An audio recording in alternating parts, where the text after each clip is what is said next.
ನಮಸ್ಕಾರ. ಅಮೋಘ ವಾರ್ತೆಗಳಿಗೆ ಸ್ವಾಗತ.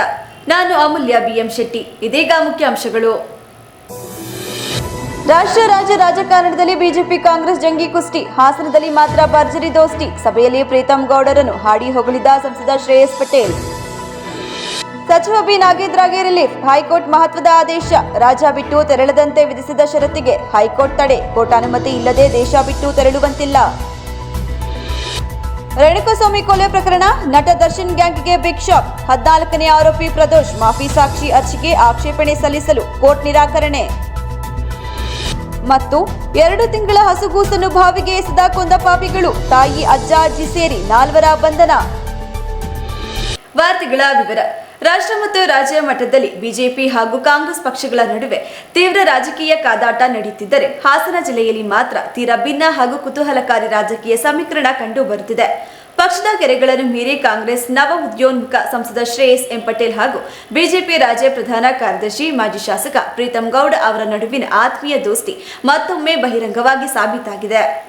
ಹಾಸನ ನಗರದ ಡಾಕ್ಟರ್ ಬಿಆರ್ ಅಂಬೇಡ್ಕರ್ ಭವನದಲ್ಲಿ ಬಾಬು ಜಗಜೀವನ್ ರಾಮ್ ಕ್ಷೇಮಾಭಿವೃದ್ಧಿ ಸಂಘದ ವತಿಯಿಂದ ಆಯೋಜಿಸಲಾಗಿದ್ದ ಪ್ರತಿಭಾ ಪುರಸ್ಕಾರ ಹಾಗೂ ನಿವೃತ್ತ ನೌಕರರ ಸನ್ಮಾನ ಸಮಾರಂಭದಲ್ಲಿ ಈ ಇಬ್ಬರು ಮುಖಂಡರು ಭಾಗವಹಿಸಿದರು. ವೇದಿಕೆಯಲ್ಲಿ ಅಕ್ಕಪಕ್ಕದಲ್ಲಿ ಆಸೀನರಾಗಿದ್ದ ಇಬ್ಬರು ನಾಯಕರು ಸುದೀರ್ಘ ಸಮಯ ಪಿಸುಪಿಸು ಮಾತನಾಡುತ್ತಾ ಅತ್ಯಂತ ಆತ್ಮೀಯವಾಗಿ ಕಳೆಯುವ ಮೂಲಕ ಕಾರ್ಯಕ್ರಮಕ್ಕೆ ಆಗಮಿಸಿದವರ ಗಮನ ಸೆಳೆದರು. ಕಳೆದ ಲೋಕಸಭಾ ಚುನಾವಣೆಯ ಸಂದರ್ಭದಿಂದಲೂ ಈ ಇಬ್ಬರು ನಾಯಕರ ನಡುವೆ ಸೌಹಾರ್ದಯುತ ಬಾಂಧವ್ಯ ಬೆಳೆದು ಬಂದಿದೆ. ಚುನಾವಣೆ ಮುಗಿದ ಮೇಲೆಯೂ ಅವಕಾಶ ಸಿಕ್ಕಾಗಲೆಲ್ಲ ಒಬ್ಬರನ್ನೊಬ್ಬರು ಬಿಟ್ಟುಕೊಡದೆ ಪರಸ್ಪರ ಪ್ರಶಂಸಿಸಿಕೊಳ್ಳುವ ಮೂಲಕ ಜಿಲ್ಲೆಯ ರಾಜಕೀಯ ವಲಯದಲ್ಲಿ ಹೊಸ ಚರ್ಚೆಗೆ ಗ್ರಾಸವಾಗಿದ್ದಾರೆ. ರಾಜ್ಯದಲ್ಲಿ ರಾಜಕೀಯ ವೈರತ್ವ ಉನ್ನತ ಮಟ್ಟದಲ್ಲಿದ್ದರೂ ಹಾಸನದಲ್ಲಿ ಅಭಿವೃದ್ಧಿ ಹಾಗೂ ಸಮಾಜದ ಹಿತಾಸಕ್ತಿಗಾಗಿ ಇಬ್ಬರು ಯುವ ನಾಯಕರು ತೋರುತ್ತಿರುವ ಈ ಸೌಹಾರ್ದತೆ ಸ್ಥಳೀಯವಾಗಿ ವ್ಯಾಪಕ ಮೆಚ್ಚುಗೆಗೆ ಪಾತ್ರವಾಗಿದೆ. ಹಾಸನದಲ್ಲಿ ಒಂದು ನಗರ ಈಗ ಮಾಡ್ಬೋದು ಅನ್ನೋ ರೀತಿಯಲ್ಲಿ ಮಾಡಿದವರು ಅಂತ ಪ್ರೀತಂ ಗೌಡರು ಅಂತ ರಂಗರಾಜೇಶ್ವರ ಖಂಡಿತವಾಗಿಯೂ ಇವತ್ತು ಒಂದು ಮುಂದಾಲೋಚನೆ ಇದ್ದು ಹಾಸನವನ್ನ ನಗರವನ್ನ ಯಾವ ರೀತಿಯಲ್ಲಿ ಸ್ವಚ್ಛತೆ ಅಂತ ವಿಷಯದಲ್ಲಾಗಿರ್ಬೋದು, ಬ್ಯೂಟಿಫಿಕೇಶನ್ ಅಂತ ವಿಷಯದಲ್ಲಾಗಿರ್ಬೋದು, ಹಾಸನವನ್ನ ಒಂದು ಅಭಿವೃದ್ಧಿ ಪಥ ಅವರ ಅವಧಿಯಲ್ಲಿ ಚಿಕ್ಕಟ್ಟು ಬರೀ 5 ವರ್ಷ ಒಂದು ಟರ್ಮಲ್ಲಿ ಅವರು ಶಾಸಕರಾಗಿದ್ದು, ಅದರಲ್ಲೇ ಒಂದು ಎಲ್ಲ ಸಮಾಜಕ್ಕೆ ಒಂದು ಅಭಿವೃದ್ಧಿ ಮಾಡುವಂಥ ಕೆಲಸವನ್ನ ಅವರು ಮಾಡಿದ್ದಾರೆ. ಮುಂದಿನ ದಿನಗಳಲ್ಲಿ ಅವರು ಸಹ ಒಳ್ಳೆಯದಾಗಲಿ ಅಂತ ನಾವು ಸೋದರನಾಗಿ, ಪಕ್ಷ ಯಾವುದೇ ಬೇರೆ ಇರ್ಬೋದು, ಅದರ ಸೋದರನಾಗಿ ನಾನು ಅವ್ರಿಗೆ ಸಮಾಜದ ಏಳಿಗೆಗೆ ಪ್ರಾಮಾಣಿಕವಾಗಿ ಯಾವುದೇ ಪಕ್ಷಾತೀತವಾಗಿ ನಾನಾಗಿರ್ಬೋದು, ಪ್ರೀತಮಣ್ಣಾಗಿರ್ಬೋದು, ನಿಮ್ಮ ಸಮಾಜದ ಏಳಿಗೆಗಾಗಿ ಪ್ರಾಮಾಣಿಕವಾಗಿ ಸಲ್ಲಿಸುವಂತ ಕೆಲಸವನ್ನ ಹಗಲಿರುಳು ಏನೇ ಸಮಸ್ಯೆಗಳಿವೆ ಸಮಾಜದ ಏಳಿಗೆಗಾಗಿ ಶ್ರಮಪಟ್ಟು ನಾವು ಎಲ್ಲ ನಿಮಗೆ ಏಳಿಗೆ ಮಾಡಿರುವಂತ ಕೆಲಸವನ್ನ ನಾವು ಮಾಡ್ತೀವಿ. ಸಚಿವ ಬಿ ನಾಗೇಂದ್ರ ಮಹರ್ಷಿ ವಾಲ್ಮೀಕಿ ನಿಗಮ ಕೇಸ್ನಲ್ಲಿ ಕಾನೂನು ಸಂಕಷ್ಟ ಎದುರಿಸುತ್ತಿದ್ದಾರೆ. ಇದೀಗ ಅವರು ಜಾಮೀನಿನ ಮೇಲೆ ಹೊರಬಂದಿದ್ದಾರೆ. ಈಗ ಹೈಕೋರ್ಟ್ ಈ ಕೇಸ್ ಸಂಬಂಧ ಮಹತ್ವದ ಆದೇಶ ನೀಡಿದೆ. ಸಚಿವ ಜಾಮೀನು ಆದೇಶದಲ್ಲಿದ್ದ ಒಂದು ಷರತ್ತಿಗೆ ತಡೆ ನೀಡಲಾಗಿದೆ. ಕೋರ್ಟ್ ಅನುಮತಿ ಇಲ್ಲದೆ ರಾಜ್ಯ ಬಿಟ್ಟು ತೆರಳದಂತೆ ವಿಧಿಸಿದ ಷರತ್ತಿಗೆ ಹೈಕೋರ್ಟ್ ತಡೆ ನೀಡಿದೆ. ಆದರೆ ಕೋರ್ಟ್ ಅನುಮತಿ ಇಲ್ಲದೆ ದೇಶ ಬಿಟ್ಟು ತೆರಳುವಂತಿಲ್ಲ ಎಂದು ಷರತ್ತನ್ನು ಮಾರ್ಪಾಡು ಮಾಡಲಾಗಿದೆ. ಸಚಿವ ಬಿ ನಾಗೇಂದ್ರ ದೆಹಲಿಗೆ ತೆರಳಲು ಅನುಮತಿ ಕೋರಿ ಅರ್ಜಿ ಸಲ್ಲಿಸಿದರು. ಆ ಅರ್ಜಿಯನ್ನು ಕೋರ್ಟ್ ವಜಾಗೊಳಿಸಿತ್ತು. ಬೆಂಗಳೂರಿನ ಜನಪ್ರತಿನಿಧಿಗಳ ವಿಶೇಷ ಕೋರ್ಟ್ ಈ ಆದೇಶವನ್ನು ನೀಡಿತ್ತು. ಆ ಆದೇಶವನ್ನು ಪ್ರಶ್ನಿಸಿ ಸಚಿವ ಬಿ ನಾಗೇಂದ್ರ ಅವರು ಹೈಕೋರ್ಟಿಗೆ ಅರ್ಜಿ ಸಲ್ಲಿಸಿದರು. ಇದೀಗ ಷರತ್ತನ್ನು ಮಾರ್ಪಾಡು ಮಾಡಲಾಗಿದೆ. ಕೋರ್ಟ್ ಅನುಮತಿ ಇಲ್ಲದೆ ದೇಶ ಬಿಟ್ಟು ತೆರಳುವಂತಿಲ್ಲ ಎಂದು ಸೂಚಿಸಿದೆ. ಅಲ್ಲದೆ ಹೈಕೋರ್ಟ್ ಈ ಪ್ರಕರಣದಲ್ಲಿ ಇಡಿಗೆ ಆಕ್ಷೇಪಣೆ ಸಲ್ಲಿಸಲು ಆಗಸ್ಟ್ 12 ಕಾಲಾವಕಾಶ ನೀಡಲಾಗಿದೆ. ರೇಣುಕಾಸ್ವಾಮಿ ಬರ್ಬರ ಹತ್ಯೆ ಪ್ರಕರಣಕ್ಕೆ ಸಂಬಂಧಿಸಿದಂತೆ ನಟ ದರ್ಶನ್ ಹಾಗೂ ಗ್ಯಾಂಗಿಗೆ ಭಾರಿ ಹಿನ್ನಡೆಯಾಗಿದೆ. ಪ್ರಕರಣದ ಆರೋಪಿ ಪ್ರದೋಷ್ ಮಾಫಿ ಸಾಕ್ಷಿಯಾಗಲು ಸಲ್ಲಿಸಿರುವ ಅರ್ಜಿಗೆ ಆಕ್ಷೇಪಣೆ ಸಲ್ಲಿಸುವ ಅವಕಾಶ ಕೋರಿದ್ದ ದರ್ಶನ್ ಹಾಗೂ ಇತರ ಆರೋಪಿಗಳ ಮನವಿಯನ್ನು ಕೋರ್ಟ್ ನಿರಾಕರಿಸಿದೆ. ಮಾಫಿ ಸಾಕ್ಷಿ ಅರ್ಜಿಗೆ ಆಕ್ಷೇಪಣೆ ಸಲ್ಲಿಸಲು ಸಹ ಆರೋಪಿಗಳಿಗೆ ಯಾವುದೇ ಕಾನೂನಾತ್ಮಕ ಅವಕಾಶವಿಲ್ಲ ಎಂದು ಬೆಂಗಳೂರಿನ 59ನೇ ಸೆಷನ್ಸ್ ನ್ಯಾಯಾಲಯದ ನ್ಯಾಯಾಧೀಶರಾದ ಸುಜಾತ ಸಾಮ್ರಾಣಿ ಅವರ ಪೀಠವು ಈ ಮಹತ್ವದ ಆದೇಶವನ್ನು ಹೊರಡಿಸಿದೆ. ಪ್ರದೋಷ್ ಮಾಫಿ ಸಾಕ್ಷಿಯಾಗಲು ಸಲ್ಲಿಸಿರುವ ಅರ್ಜಿಗೆ ಆಕ್ಷೇಪಣೆ ಸಲ್ಲಿಸಲು ತಮಗೂ ಅವಕಾಶ ನೀಡಬೇಕು ಮತ್ತು ತಮ್ಮ ವಾದವನ್ನು ಆಲಿಸಬೇಕು ಎಂದು ದರ್ಶನ್ ಸೇರಿದಂತೆ ಇತರ ಆರೋಪಿಗಳ ಪರ ವಕೀಲರು ನ್ಯಾಯಾಲಯಕ್ಕೆ ಮನವಿ ಮಾಡಿದರು. ಆದರೆ ಈ ಮನವಿಯನ್ನು ಸಂಪೂರ್ಣವಾಗಿ ತಿರಸ್ಕರಿಸಿದ ನ್ಯಾಯಾಲಯವು ಪ್ರದೋಷ್ ಅವರ ಮಾಫಿ ಸಾಕ್ಷಿ ಅರ್ಜಿಯ ಪರಿಗಣನೆಯ ಕುರಿತು ಶೀಘ್ರದಲ್ಲೇ ಪ್ರತ್ಯೇಕ ಆದೇಶ ಹೊರಡಿಸುವುದಾಗಿ ತಿಳಿಸಿದೆ. ಈ ಆದೇಶದಿಂದಾಗಿ ದರ್ಶನ್ ಸೇರಿದಂತೆ ಇತರ ಆರೋಪಿಗಳಿಗೆ ಕಾನೂನಾತ್ಮಕವಾಗಿ ದೊಡ್ಡ ಸಂಕಷ್ಟ ಎದುರಾಗಿದೆ.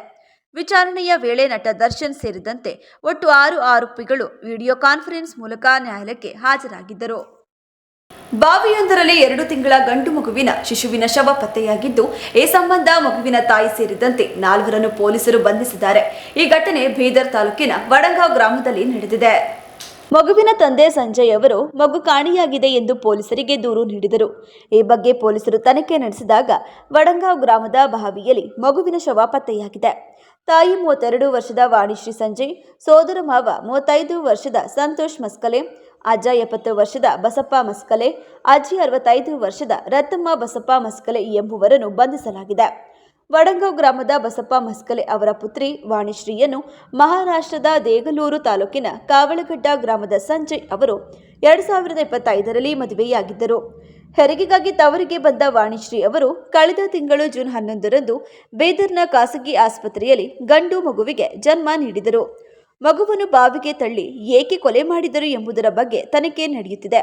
ಮಗುವಿನ ತಾಯಿ ಹಾಗೂ ಅಜ್ಜ ಅಜ್ಜಿಯನ್ನು ವಿಚಾರಣೆಗೊಳಪಡಿಸಿದಾಗ ಮಗುವನ್ನು ತಾವೇ ಬಾವಿಗೆ ಹಾಕಿರುವುದಾಗಿ ಒಪ್ಪಿಕೊಂಡಿದ್ದಾರೆ ಎಂದು ಪೊಲೀಸ್ ಮೂಲಗಳು ತಿಳಿಸಿವೆ. ವಿದ್ಯುತ್ ಸ್ಪರ್ಶಿಸಿ ನವಿಲು ಹಾಗೂ ಚಿರತೆ ಮೃತಪಟ್ಟಿರುವ ಘಟನೆ ಚಿತ್ರದುರ್ಗ ಜಿಲ್ಲೆಯ ಹೊಸದುರ್ಗದ ಕಬ್ಬಿನಕೆರೆ ಗ್ರಾಮದಲ್ಲಿ ನಡೆದಿದೆ.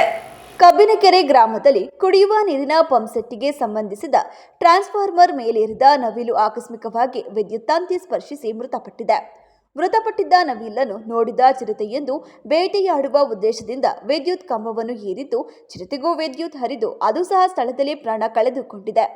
ಘಟನಾ ಸ್ಥಳಕ್ಕೆ ಅರಣ್ಯ ಇಲಾಖೆಯ ಅಧಿಕಾರಿಗಳು ಭೇಟಿ ನೀಡಿ ಪರಿಶೀಲನೆ ನಡೆಸಿದ್ದು, ಮೃತಪಟ್ಟ ನವಿಲು ಹಾಗೂ ಚಿರತೆಯ ಶವಗಳನ್ನು ತೆರವುಗೊಳಿಸುವ ಕಾರ್ಯವನ್ನು ಕೈಗೊಂಡಿದ್ದಾರೆ. ಈ ಕುರಿತು ಹೊಸದುರ್ಗ ಪೊಲೀಸ್ ಠಾಣಾ ವ್ಯಾಪ್ತಿಯಲ್ಲಿ ಪ್ರಕರಣ ದಾಖಲಾಗಿದೆ. ದಶಕಗಳಿಂದ ಭೂಮಿಯನ್ನು ನಂಬಿಕೊಂಡು ಬದುಕುತ್ತಿರುವ ರೈತರ ಭವಿಷ್ಯವನ್ನು ಕೇವಲ ಸರ್ಕಾರಿ ದಾಖಲೆಗಳ ಆಧಾರದ ಮೇಲೆ ನಿರ್ಧರಿಸದೆ ಸ್ಥಳಕ್ಕೆ ತೆರಳಿ ವಾಸ್ತವ ಸ್ಥಿತಿಯನ್ನು ಅರಿತು ನ್ಯಾಯಯುತ ತೀರ್ಮಾನ ಕೈಗೊಳ್ಳಬೇಕು ಎಂದು ಮಾಜಿ ಸಚಿವ ಬಿ. ಶಿವರಾಮ್ ಸರ್ಕಾರವನ್ನು ಒತ್ತಾಯಿಸಿದರು. ಘೋಷಿತ ಅರಣ್ಯ ನಂಬರ್ ಸೆಕ್ಷನ್ 4 ಇದರಲ್ಲಿ ಒಟ್ಟು ಫಲಾನುಭವಿಗಳು ಎಷ್ಟಿದೆ ಅಂತ ಹೇಳಿ ಗುರುತಿಸಿದ್ದಾರೆ ನೋಡಿ. ದಿಸ್ ಇಸ್ ದಿ ಪಟ್ಟಿ. ಒಟ್ಟು ಪಟ್ಟಿನಲ್ಲಿ ಹಳ್ಳಿಗಳಿರ್ತಕ್ಕಂಥದ್ದು 20 ಹಳ್ಳಿಗಳಿದೆ. ಅಂಡರ್ ಸೆಕ್ಷನ್ 4 ಘೋಷಿತ ಅರಣ್ಯ. ಅದಕ್ಕೆ ವ್ಯವಸ್ಥಾಪನಾ ಅಧಿಕಾರಿಯ ನೇಮಕಾತಿ.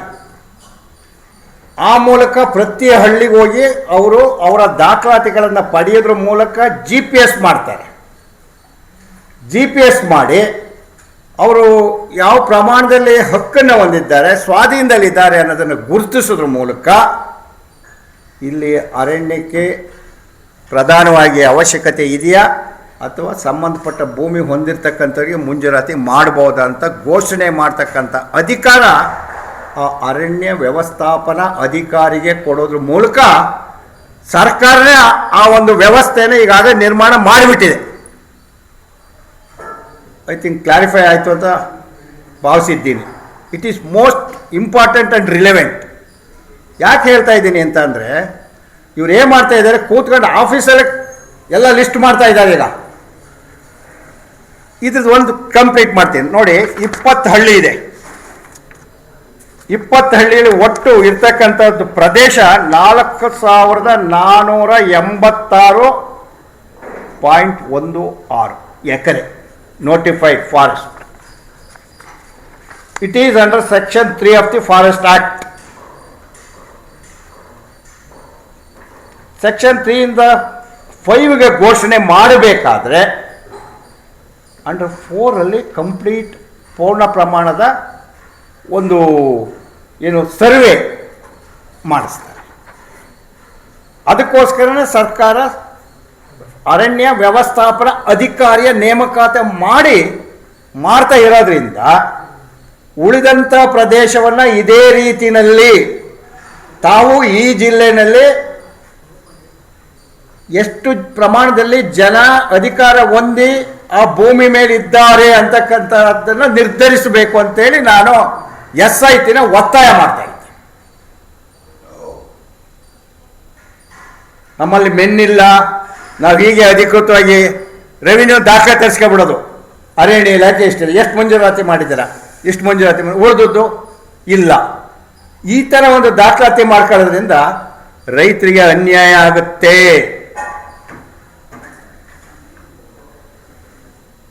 ಸೆಕ್ಷನ್ 3 ಇಂದ 5 ಬರಕ್ ಮುಂಚೆ ಸೆಕ್ಷನ್ 4 ಪ್ರಕಾರ ಅರಣ್ಯ ವ್ಯವಸ್ಥಾಪನಾ ಅಧಿಕಾರಿಗಳನ್ನ ನೇಮಕ ಮಾಡಿ ಅಥವಾ ಅದೇ ರೀತಿಯ ವ್ಯವಸ್ಥೆಯ ಮೂಲಕ ತಾವು ಸರ್ವೆ ಮಾಡಿಸಿದಾಗ ಮಾತ್ರ SIT ಪರಿಪೂರ್ಣವಾಗಿ ರೈತರ ಪರವಾಗಿ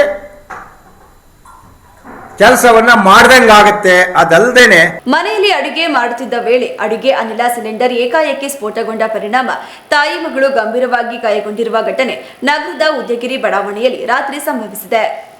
ಉದಯಗಿರಿ ಬಡಾವಣೆಯಲ್ಲಿ ಪಶುವೈದ್ಯ ನಾಗೇಂದ್ರ ಅವರ ಮನೆಯಲ್ಲಿ ದಿಲೀಪ್ ಎಂಬುವವರು ಬಾಡಿಗೆಗೆ ವಾಸವಾಗಿದ್ದು, ಅವರ ಕುಟುಂಬದ ದಿವ್ಯಮಣಿ ಹಾಗೂ ಪುತ್ರಿ ಮಾಲತಿ ಗಾಯಗೊಂಡವರು ಎಂದು ತಿಳಿದು ಬಂದಿದೆ. ರಾತ್ರಿ ತಾಯಿ ದಿವ್ಯಮಣಿ ಹಾಗೂ ಪುತ್ರಿ ಮಾಲತಿ ಮನೆಯಲ್ಲೇ ಅಡುಗೆ ಮಾಡುತ್ತಿದ್ದರು. ಈ ವೇಳೆ ಅಡುಗೆಗಾಗಿ ಬಳಸುತ್ತಿದ್ದ ಗ್ಯಾಸ್ ಸಿಲಿಂಡರ್ನಿಂದ ಏಕಾಏಕಿ ಸ್ಫೋಟ ಸಂಭವಿಸಿದೆ ಎನ್ನಲಾಗಿದೆ. ಸ್ಫೋಟದ ತೀವ್ರತೆಗೆ ಮನೆಯೊಳಗೆ ಭಾರೀ ಶಬ್ದ ಉಂಟಾಗಿದ್ದು, ಸುತ್ತಮುತ್ತಲಿನ ನಿವಾಸಿಗಳು ಆತಂಕಗೊಂಡರು. ಸ್ಫೋಟದ ರಭಸಕ್ಕೆ ಮನೆಯ ಮೇಲ್ಛಾವಣಿಯ ಒಂದು ಭಾಗ ಹಾನಿಗೊಳಗಾಗಿದ್ದು, ಮನೆಯಲ್ಲಿದ್ದ ಕೆಲವು ವಸ್ತುಗಳು ಕೂಡ ಹಾನಿಗೊಳಗಾಗಿವೆ. ಘಟನೆಯಿಂದಾಗಿ ಸ್ಥಳೀಯರಲ್ಲಿ ಕೆಲಕಾಲ ಭಯದ ವಾತಾವರಣ ನಿರ್ಮಾಣವಾಗಿತ್ತು. ಸ್ಫೋಟದ ಸದ್ದು ಕೇಳುತ್ತಿದ್ದಂತೆ ಅಕ್ಕಪಕ್ಕದ ನಿವಾಸಿಗಳು ಸ್ಥಳಕ್ಕೆ ಧಾವಿಸಿ ಗಾಯಗೊಂಡಿದ್ದ ತಾಯಿ ಮಗಳಿಗೆ ನೆರವಾದರು. ಘಟನೆಯಲ್ಲಿ ದಿವ್ಯಮಣಿ ಹಾಗೂ ಮಾಲತಿ ಅವರಿಗೆ ಗಂಭೀರ ಗಾಯಗಳಾಗಿದ್ದು, ತಕ್ಷಣವೇ ಅವರನ್ನು ಹಾಸನ ಜಿಲ್ಲಾಸ್ಪತ್ರೆಗೆ ಕರೆದೊಯ್ದು ದಾಖಲಿಸಲಾಯಿತು. ಘಟನೆಯ ಸುದ್ದಿ ತಿಳಿಯುತ್ತಿದ್ದಂತೆ ಬಡಾವಣೆ ಠಾಣೆ ಪೊಲೀಸರು ಸ್ಥಳಕ್ಕೆ ತೆರಳಿ ಪರಿಶೀಲನೆ ನಡೆಸಿದರು. ಇದೀಗ ಜಾಹೀರಾತು. ಅಜ್ಜಿಯ ಅಡುಗೆ ಅವಳ ಕೈ ರುಚಿಯೊಳಗೆ ನಿಮ್ಮ ಮನೆ ಅಡುಗೆಗೆ ನೈಜ ರುಚಿ ಬೇಕಾದರೆ ಕಲ್ಪ ತೆಂಗಿನೆಣ್ಣೆ. ನನ್ನ ಆರೋಗ್ಯ, ಸೌಂದರ್ಯ ಮತ್ತು ಶಕ್ತಿಯ ರಹಸ್ಯ ಕಲ್ಪ ತೆಂಗಿನೆಣ್ಣೆ. ಪ್ರತಿ ಹನಿಯಲ್ಲೂ ಶುದ್ಧತೆಯನ್ನು ಅನುಭವಿಸಿ. ಕಲ್ಪ ತೆಂಗಿನೆಣ್ಣೆ, ಇದು ಕ್ಯಾಂಪ್ಕೋ ಉತ್ಪನ್ನ. ರೇಖೆಗಳು ವಜ್ರಾಭರಣಗಳೊಂದಿಗೆ ಬಂದರೆ ಹೇಗಿರುತ್ತದೆ? BMW X1 24 ಕ್ಯಾರೆಟ್ ಚಿನ್ನದ ಬಾರ್ ಮತ್ತು ವಜ್ರಾಭರಣದ ಖರೀದಿಯ ಮೇಕಿಂಗ್ ಚಾರ್ಜ್ ನ ಮೇಲೆ 100% ರಿಯಾಯಿತಿ. ನಿಜವಾಗಿ ಇವೆಲ್ಲವೂ ಸಾಧ್ಯವೇ? ಈ ಎಲ್ಲಾ ಕನಸುಗಳನ್ನು Bhima brilliance diamond jewellery festival ನೊಂದಿಗೆ ನನಸಾಗಿಸಿಕೊಳ್ಳಿ. ವಜ್ರಾಭರಣಗಳನ್ನು ಭೀಮಾ ಮಳಿಗೆಯಲ್ಲಿ ಖರೀದಿಸಿ. ಆಕರ್ಷಕ ವಿಜಯ್ ಸಿಲ್ವರ್ ಪ್ಯಾಲೇಸ್ ಬೆಳ್ಳಿಯ ಆಭರಣಗಳ ಮತ್ತು ಬೆಳ್ಳಿ ವಸ್ತುಗಳ ಎಕ್ಸ್ಕ್ಲೂಸಿವ್ ಶೋರೂಮ್. ಮೊಟ್ಟ ಮೊದಲ ಪ್ರತ್ಯೇಕ ಬೆಳ್ಳಿ ಆಭರಣಗಳ ಭಂಡಾರ ವಿಜಯ್ ಸಿಲ್ವರ್ ಪ್ಯಾಲೇಸ್. ನಮ್ಮಲ್ಲಿ ಎಲ್ಲ ಮಾದರಿಯ 92.5 ಹಾಲ್ಮಾರ್ಕ್ನ ಬೆಳ್ಳಿಯ ಆಭರಣಗಳು ದೊರೆಯುತ್ತವೆ. ಗೋಲ್ಡ್ ಪ್ಲೇಟೆಡ್ ಆಂಟಿಕ್ ನೆಕ್ಲೆಸ್ಗಳು, ಜುಮುಕಿಗಳು, ಸೊಂಟದ ಡಾಬುಗಳು, ಟೆಂಪಲ್ ಡಿಸೈನ್ ಬಳೆಗಳು, ತೋಡುಬಂದಿಗಳು, ಎಮರಾಲ್ಡ್ ವಸ್ತುಗಳು, ಪ್ರತಿನಿತ್ಯ ಹೊಸ ಹೊಸ ಡಿಸೈನ್ಗಳು ಇಲ್ಲಿ ಲಭ್ಯವಿದೆ. ದೇವರ ವಿಗ್ರಹಗಳು, ಬೆಳ್ಳಿಯ ದೀಪಗಳು, ಬೆಳ್ಳಿ ತಟ್ಟೆ, ಬೆಳ್ಳಿ ಚೊಂಬು, ಪೂಜಾ ಸಾಮಗ್ರಿಗಳು, ಬೆಳ್ಳಿಯ ದೇವರ ಮಂಟಪಗಳು ದೊರೆಯುತ್ತವೆ. Vijay silver palace, Subhash square, Devigere circle, Hassan. Contact 9060133333.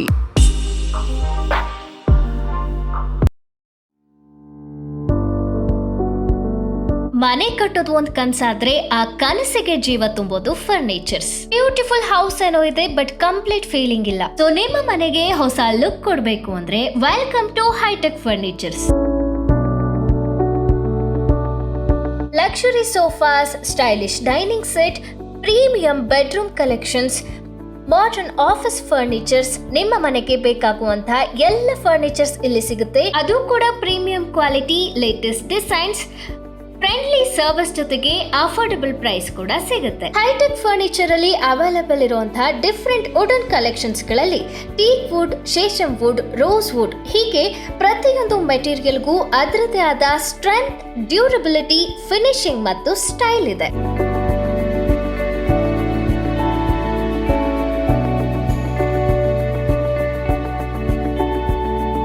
ಪ್ರತಿ ಮನೆಯ ಕನಸಿಗೂ ಪ್ರತಿ ಬಜೆಟ್ಗೂ ಸರಿಯಾದ ಫರ್ನಿಚರ್ ಒಂದೇ ಸ್ಥಳದಲ್ಲಿ. ಹೈಟೆಕ್ ಫರ್ನಿಚರ್, ನಿಮ್ಮ ಮನೆಗೆ ಸ್ಟೈಲ್, ಫ್ಯಾಮಿಲಿಗೆ comfort. JM Orchid, Ramanathapura bypass road, Bharat petrol bunk ಎದುರು, ಅರ್ಕಲಗೂಡು. ಮೂರ್ನಾಡ್, ಹಾಸನ್, ಗೋಣಿಕೊಪ್ಪ, ಯಲವಾಲ, ಕನಕಪುರ, ರಾಮನಗರ, ಮಂಡ್ಯ, ಬೆಂಗಳೂರು, ದ್ವಾರಕಾ, ಕಲ್ಪೆಟ್ಟದಲ್ಲಿ ಬ್ರಾಂಚಸ್ಗಳಿದೆ. So visit your nearest showroom. ನಮ್ಮ ಕರ್ನಾಟಕ ರಾಜ್ಯದಲ್ಲಿ ಕಳೆದ ವರ್ಷದ ನೀಟ್ ಮತ್ತು IIT JEE ಪರೀಕ್ಷೆಯಲ್ಲಿ ಸಾವಿರಾರು ಉಚಿತ ಮೆಡಿಕಲ್ ಹಾಗೂ IIT ಸೀಟ್ಗಳನ್ನು ನೀಡಿರುವ ನಮ್ಮ ಹೆಮ್ಮೆಯ ಎಕ್ಸೆಲ್ ಅಕಾಡೆಮಿಕ್ಸ್ ವಿದ್ಯಾಸಂಸ್ಥೆಯಾಗಿದೆ. ಒಂದು ವರ್ಷದ ಲಾಂಗ್ ಟರ್ಮ್ ನೀಟ್, CET ಮತ್ತು IIT JEE ದಾಖಲಾತಿ ಪ್ರಾರಂಭವಾಗಿದೆ. ಮೆಡಿಕಲ್ ಅಂದರೆ ಎಕ್ಸೆಲ್, ಎಕ್ಸೆಲ್ ಅಂದ್ರೆ ಮೆಡಿಕಲ್.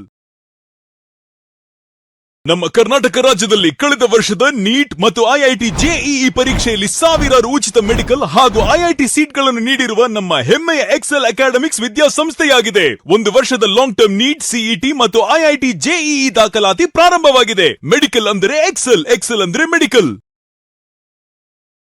ನಮ್ಮ ಕರ್ನಾಟಕ ರಾಜ್ಯದಲ್ಲಿ ಕಳೆದ ವರ್ಷದ ನೀಟ್ ಮತ್ತು ಐಐಟಿ ಜೆಇಇ ಪರೀಕ್ಷೆಯಲ್ಲಿ ಸಾವಿರಾರು ಉಚಿತ ಮೆಡಿಕಲ್ ಹಾಗೂ ಐಐಟಿ ಸೀಟ್ಗಳನ್ನು ನೀಡಿರುವ ನಮ್ಮ ಹೆಮ್ಮೆಯ ಎಕ್ಸೆಲ್ ಅಕಾಡೆಮಿಕ್ಸ್ ವಿದ್ಯಾಸಂಸ್ಥೆಯಾಗಿದೆ. ಒಂದು ವರ್ಷದ ಲಾಂಗ್ ಟರ್ಮ್ ನೀಟ್, ಸಿಇಟಿ ಮತ್ತು ಐಐಟಿ ಜೆಇಇ ದಾಖಲಾತಿ ಪ್ರಾರಂಭವಾಗಿದೆ. ಮೆಡಿಕಲ್ ಅಂದರೆ ಎಕ್ಸೆಲ್, ಎಕ್ಸೆಲ್ ಅಂದ್ರೆ ಮೆಡಿಕಲ್. ಮತ್ತೊಮ್ಮೆ ಅಮೋಘ ವಾರ್ತೆಗಳಿಗೆ ಸ್ವಾಗತ. ಕಾರ್ಮಿಕರಿಗೆ ರಾಜ್ಯ ಸರ್ಕಾರ ನಿಗದಿಪಡಿಸಿರುವ ಕನಿಷ್ಠ ವೇತನದ ಅಧಿಸೂಚನೆಯನ್ನು ಕೂಡಲೇ ಜಾರಿಗೊಳಿಸಬೇಕು. ಇಲ್ಲವಾದಲ್ಲಿ ರಾಜ್ಯಾದ್ಯಂತ ಉಗ್ರ ಹೋರಾಟ ನಡೆಸಲಾಗುವುದು ಎಂದು ಸಿಐಟಿಯು ಜಿಲ್ಲಾಧ್ಯಕ್ಷ ಧರ್ಮೇಶ್ ಎಚ್ಚರಿಸಿದರು. ಈ ಸಂದರ್ಭದಲ್ಲಿ ಮಾತನಾಡಿದ ಅವರು, ಕಾರ್ಮಿಕರ ನ್ಯಾಯಯುತ ಬೇಡಿಕೆಗಳನ್ನು ಸರ್ಕಾರ ನಿರ್ಲಕ್ಷಿಸುತ್ತಿದೆ. ಕಳೆದ 10 ರಿಂದ 15 ವರ್ಷಗಳಲ್ಲಿ ದೇಶದ ಬಂಡವಾಳಶಾಹಿಗಳು ಹಾಗೂ ಕಾರ್ಪೊರೇಟ್ ಕಂಪನಿಗಳ ಸಂಪತ್ತು ಹಲವು ಪಟ್ಟು ಹೆಚ್ಚಾಗಿದೆ. ಆದರೆ ಶ್ರಮಿಕ ವರ್ಗದ ಆದಾಯ ಕುಸಿದಿದ್ದು, ಅಗತ್ಯ ವಸ್ತುಗಳ ಬೆಲೆ ಏರಿಕೆಯಿಂದ ಕಾರ್ಮಿಕರು ಜೀವನ ನಿರ್ವಹಿಸಲು ಪರದಾಡುವಂತಾಗಿದೆ. ಕಾರ್ಮಿಕ ಸಂಘಟನೆಗಳ ಸುದೀರ್ಘ ಹೋರಾಟದ ಫಲವಾಗಿ ಸರ್ಕಾರ ಮೇ 22ರಂದು ಕನಿಷ್ಠ ವೇತನಕ್ಕೆ ಸಂಬಂಧಿಸಿದ ಅಧಿಸೂಚನೆ ಹೊರಡಿಸಿತ್ತು. ಆದರೆ ಖಾಸಗಿ ಮಾಲೀಕರ ಒತ್ತಡಕ್ಕೆ ಮಣಿದು ಅದನ್ನು ಮೌಖಿಕವಾಗಿ ತಡೆಹಿಡಿಯಲಾಗಿದೆ ಎಂಬ ಆರೋಪ ಕೇಳಿ ಬಂದಿದೆ. ಸರ್ಕಾರ ಕೂಡಲೇ ಅಧಿಸೂಚನೆಯನ್ನು ಜಾರಿಗೊಳಿಸಿ ಕಾರ್ಮಿಕರಿಗೆ ನ್ಯಾಯ ಒದಗಿಸಬೇಕು ಎಂದು ಹೇಳಿದರು. ಫಿಟ್ ಇಂಡಿಯಾ ಚಳವಳಿಯ ನೆನಪಿನಲ್ಲಿ ಇಡೀ ದೇಶಾದ್ಯಂತ ಕಾರ್ಮಿಕರು, ರೈತರು, ಕೂಲಿಕಾರರು ಬಹಳ ದೊಡ್ಡ ಹೋರಾಟವನ್ನು ಇಡೀ ದೇಶಾದ್ಯಂತ ನಡೆಸ್ತಾ ಇದ್ದೀವಿ.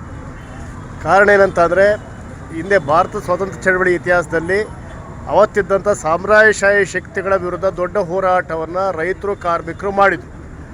ಅದು ಇವತ್ತು ಸ್ವತಂತ್ರ ಭಾರತದಲ್ಲಿ ಈ ದೇಶದ ಕಾರ್ಪೊರೇಟ್ ಕಂಪನಿಗಳ ಪರವಾಗಿ ಕೇಂದ್ರ ಹಾಗೂ ರಾಜ್ಯ ಸರ್ಕಾರಗಳು ನೀತಿಗಳ ಜಾರಿ ಮಾಡ್ತಿರೋದ್ರಿಂದಾಗಿ ಈ ದೇಶದಲ್ಲಿ ಕಾರ್ಮಿಕರ ವೇತನಗಳು ಹೆಚ್ಚಾಗ್ತಾ ಇಲ್ಲ, ರೈತರ ಬೆಳೆಗಳಿಗೆ ಬೆಲೆಗಳು ಸಿಗ್ತಾ ಇಲ್ಲ.